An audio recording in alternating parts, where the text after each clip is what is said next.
सम्मानित साथियों, नमो बुद्धाय, जय भीम। हमेशा की भांति एक बार पुनः आपका हार्दिक स्वागत है आज के अम्बेडकर संदेश में। आज के अम्बेडकर संदेश में हम बात करने वाले हैं नवयुग के संवाददाता के आंखों देखा हाल। 14 अक्टूबर 1956 को बाबा साहब बौद्ध धम्म दीक्षा ग्रहण करने जा रहे हैं। उससे ठीक पहले का घटनाक्रम हम आपके समक्ष प्रस्तुत करेंगे और साथ ही साथ हम आपको बताने वाले हैं कि किस तरह से लोग वहां पर लगातार लोगों की संख्या बढ़ती जा रही है और लोगों के बीच जो मानव प्रेम है, मानवीय प्रेम है, प्रेम भावना है, वो उमड़ घुमड़ रही है। आज के अम्बेडकर संदेश में हम ये भी विश्लेषण करेंगे कि बौद्ध धम्म दीक्षा का निर्णय लेने से पहले बाबा साहब के मन में क्या विचार आए होंगे, उसका विश्लेषण भी हम आज के अम्बेडकर संदेश में करने वाले हैं। बाबा साहब डॉक्टर अम्बेडकर संपूर्ण वाङ्मय खंड 40 से लेकर उपस्थित हो चुके हैं। आज का बौद्ध धम्म दीक्षा कार्यक्रम भाग 9 अंत तक जरूर बात कीजिएगा। सम्मानित साथियों, प्रसारित किया जा रहा है स्थान Buddha Bodhisattva Ambedkar international centre BBAIC Sarnath, Varanasi, राज्य उत्तर प्रदेश, देश भारत के सौजन्य से। बाबा साहब डॉक्टर अम्बेडकर संपूर्ण वाङ्मय खंड 40 में पेज नंबर 436 से 438 तक आप स्वयं भी अवलोकन कर सकते हैं। इससे पहले कि हम अम्बेडकर संदेश को कंटिन्यू करें, हमारा आपसे निवेदन है कि आपने अगर अभी तक हमारे इस चैनल आवाज़ का ऑफिशियल को सब्सक्राइब नहीं किया है तो चैनल को बेल आइकन के साथ सब्सक्राइब जरूर कर लें, क्योंकि हर दिन सुबह 5 बजे अम्बेडकर संदेश के रूप में बाबा साहब का कोई ना कोई स्पीच हम लेकर उपस्थित होते हैं। आइए अब बिना विलंब के हम शुरू करते हैं आज का अम्बेडकर संदेश। स्तूप के आकार के विशाल मंच की ओर मैंने देखा। भगवान बुद्ध की धीर गंभीर प्रतिमा पूरी मानव जाति को अपना आशीर्वाद प्रदान कर रही थी।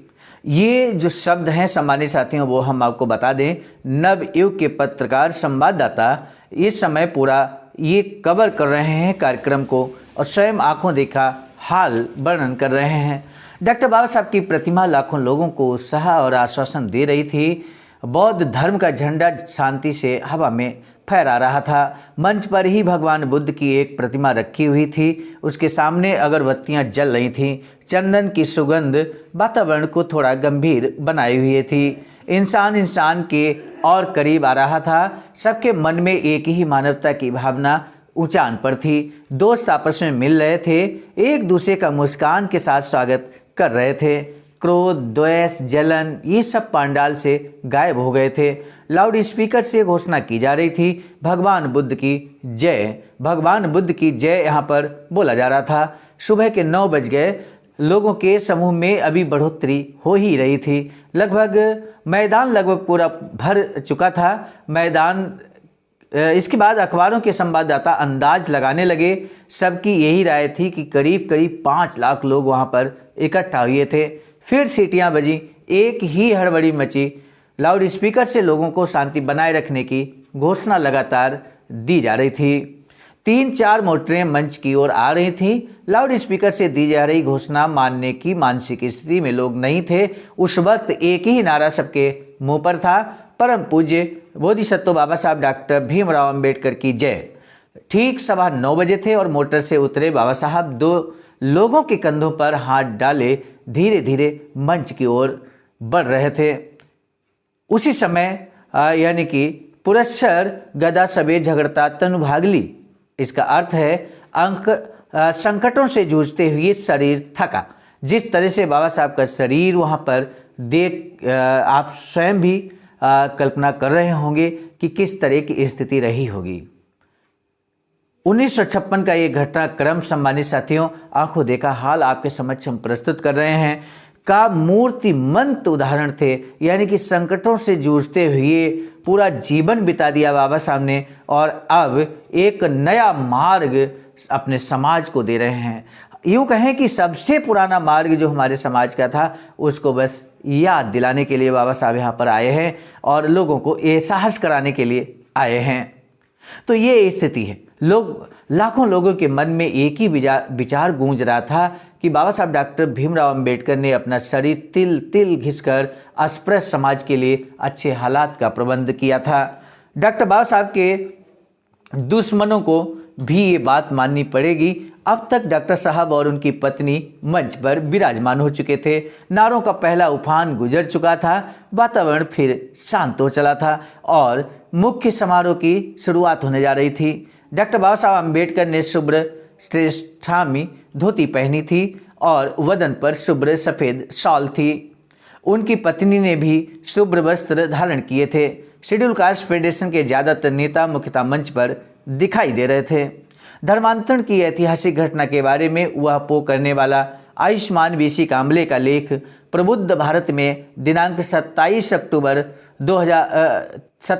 1956 को प्रकाशित हुआ था, उसे भी यहाँ देना अप्रस्तुत नहीं होगा।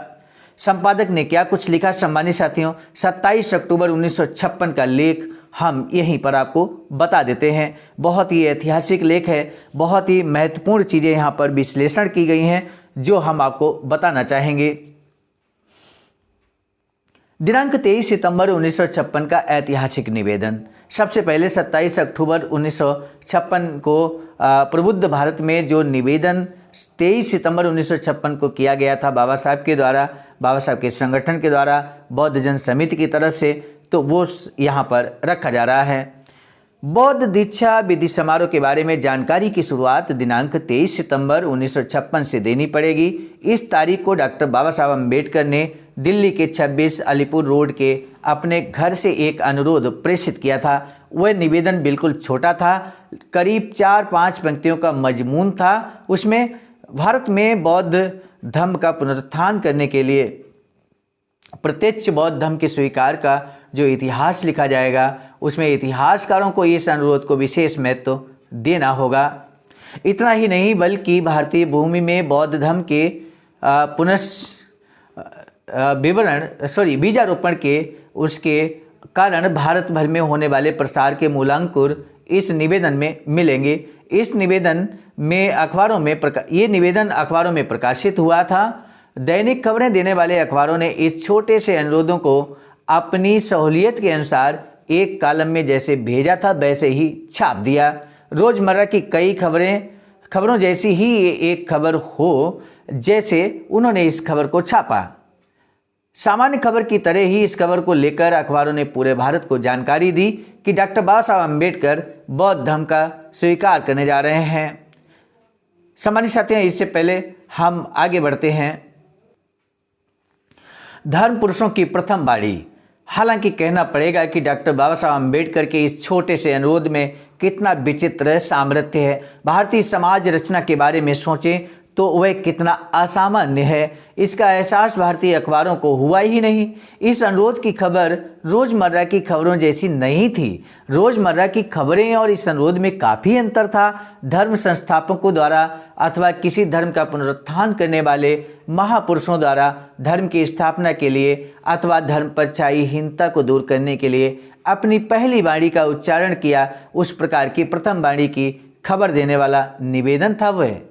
बौद्ध दीक्षा का निर्णय लेने से पूर्व बाबा साहब ने क्या क्या विचार किया होगा, आइए हम एक विश्लेषण कर लेते हैं।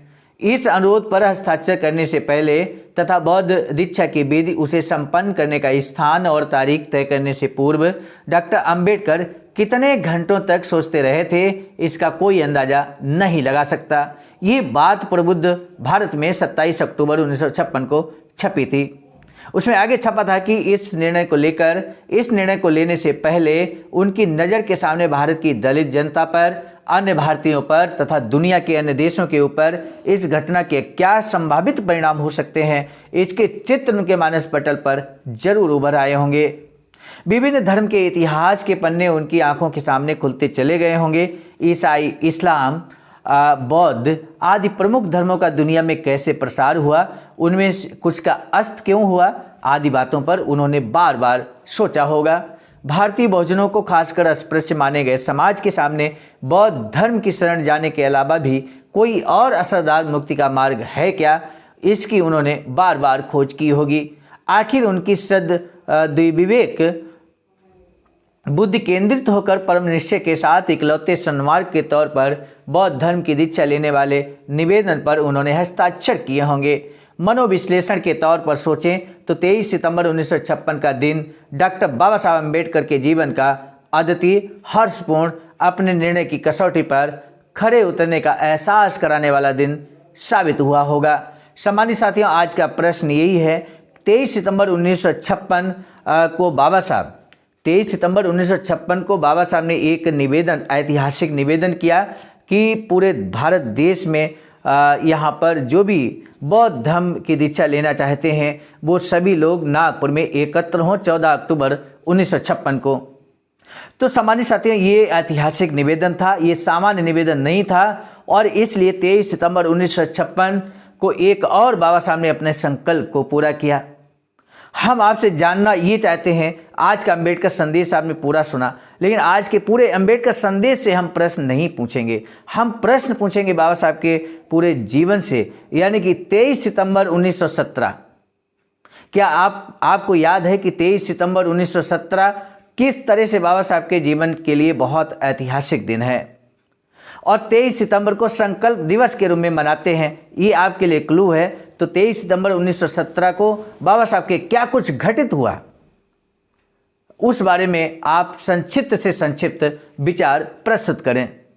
आज का यही प्रश्न है कि 23 सितंबर, आज का जो ये निवेदन, ऐतिहासिक निवेदन है, वो तो आप जान ही गए हैं। साथ ही साथ 23 सितंबर 1917 की घटना को आपको बताना है अंबेडकर संदेश के कमेंट सेक्शन में। सम्मानित साथियों, हमें आपके जवाब का बेसब्री से इंतजार रहेगा और हम जानना जरूर चाहेंगे कि आखिर 23 सितंबर 1917 के बारे में आपको कितनी जानकारी है। हालांकि अभी कुछ ही दिन पहले इस संकल्प दिवस के बारे में आपसे बातचीत हुई थी और उस संबंध में एक अलग से भी वीडियो बनाया गया था 23 सितंबर को ही। तो अगर आपको इस वीडियो में क्लू नहीं मिल पाया या 23 सितंबर में किसी तरह का असमंजस है, तो 23 सितंबर 1956 को जो 23 सितंबर 2024 को जो अंबेडकर संदेश हमने प्रसारित किया था, उस अंबेडकर संदेश को इसी चैनल पर आप जाकर बात कर सकते हैं। अब आज के अंबेडकर संदेश को समाप्त करने से पहले एक महत्वपूर्ण सूचना देना हम जरूरी समझते हैं। बाबा साहब की अधूरी इच्छा के अनुरूप एक वैचारिकी सेंटर निर्माणाधीन है सारनाथ, वाराणसी, राज्य उत्तर प्रदेश, देश भारत में। आपका भी अमूल्य योगदान अपेक्षित एवं प्रार्थनीय है। सम्मानित साथियों, आज के अंबेडकर संदेश के प्रेरणा स्रोत थे मिशन नायक बुद्ध मित्र मुसाफिर सर, राष्ट्रीय अध्यक्ष आवाज का नई दिल्ली, और साथ ही साथ संकलनकर्ता के रूप में आदरणीय विजय कुमार बौद्ध जी, प्रांतीय कोषाध्यक्ष आवाज का बिहार। प्रस्तुतकर्ता के रूप में मैं स्वयं सर्वजीत आर्या, राष्ट्रीय मीडिया प्रभारी IIT सेल आवाज का नई दिल्ली। मिलेंगे नए डॉक्टर अंबेडकर संदेश में। इस अंबेडकर संदेश को जन जन तक पहुंचाने के लिए शेयर जरूर कीजिएगा। इसी निवेदन के साथ आप दीजिए इजाजत। आप सभी को सादर नमो बुद्धाय, जय भीम। सम्मानित साथियों, यदि आप हमारे इस चैनल आवाज़ का ऑफिशियल, जिस पर नियमित सुबह 5 बजे डॉक्टर अंबेडकर संदेश आपको मिलता है, आप हमारे इस चैनल को सपोर्ट करना चाहते हैं, तो हमारा आपसे निवेदन है कि आप हमारे इस चैनल को सब्सक्राइब कर लें, वीडियो को शेयर, लाइक, कमेंट जरूर करें।